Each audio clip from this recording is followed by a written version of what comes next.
শেখ হাসিনার পতনের পর ওলটপালট হয়ে গেছে শেখ পরিবারের দুনিয়া। সব দিক থেকে দুঃসংবাদ আর দুঃসংবাদ। হাসিনার ভাগ্নি ব্রিটিশ মন্ত্রী টিউলিপ সিদ্দিকের মন্ত্রিত্ব যায় অবস্থা। যুক্তরাজ্যের বর্তমান প্রধানমন্ত্রী কিয়ার স্টারমার যে কোনো মুহূর্তে তার মন্ত্রিসভা থেকে টিউলিপকে সরিয়ে দিলে একেবারেই অবাক হওয়ার কিছুই থাকবে না, কেননা টিউলিপের কেলেঙ্কারি তেমন পর্যায়েই রয়েছে। কিন্তু অবাক করার বিষয় হবে বন্ধুত্ব নিয়ে। টিউলিপ যে প্রধানমন্ত্রী স্টারমারের বন্ধু হয়ে কি করে পারবেন বন্ধুর সঙ্গে এত নিষ্ঠুর হতে?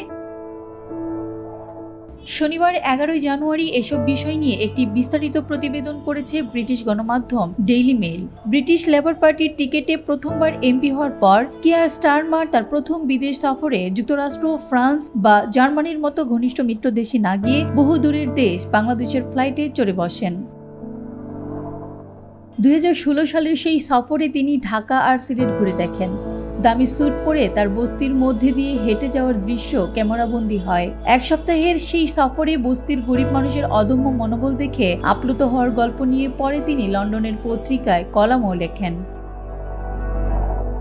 1200 পাউন্ডের সেই সফরে বাংলাদেশের প্রধানমন্ত্রীর দপ্তরে গিয়ে তার সঙ্গে দেখা করার সুযোগ হয়েছিল তরুণ ব্রিটিশ এমপি স্টারমারের। ব্রিটিশ পার্লামেন্টের একটি সই করা ছবি তিনি উপহার দিয়েছিলেন প্রধানমন্ত্রী শেখ হাসিনাকে।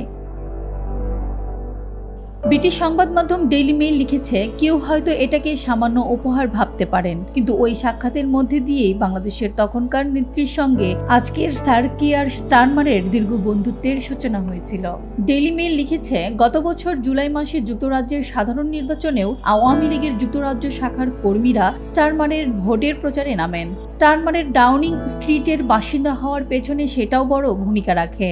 সে সময় স্টারমারের জন্য পাঠানো অভিনন্দন বার্তায় শেখ হাসিনা তার দল আওয়ামী লীগের সঙ্গে ব্রিটিশ লেবার পার্টি এবং এর নেতাদের বিশেষ বন্ধুত্বের কথা স্মরণ করেন।